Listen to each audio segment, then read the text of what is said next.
The left power button, or the minus button, hold for 3 seconds to turn the light on. Once the light is on, use the plus button to increase brightness, which will take you up to 100%, and use the minus to decrease brightness. To enter low light mode, hold on both buttons while the light is on, and then your light will drop to 1%. As you increase, it'll take you up by 1% increments to 10%. The third mode is optical slave mode. To enter this mode, simply hold on the plus button for 3 seconds. The light will turn off. Now, anytime it detects a change in light, it will flash with your other lighting devices. Locate the charging port on back, insert the USB-C cable, and once you plug it in, you'll see a blinking red light. That means your light is charging. Once it is a solid green light, that means your light is fully charged.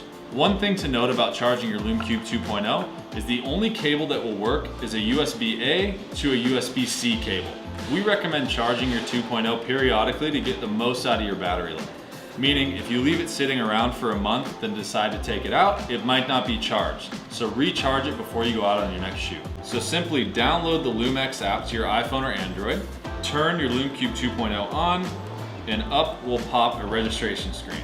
Simply enter in your information, press OK. Once you're connected, now you can control your lighting from your smartphone. Thank you guys for watching the video. We hope this helped you learn a little bit more about your Lume Cube 2.0. If there's anything we didn't cover, please reach out to support@lumecube.com and we'd be happy to help.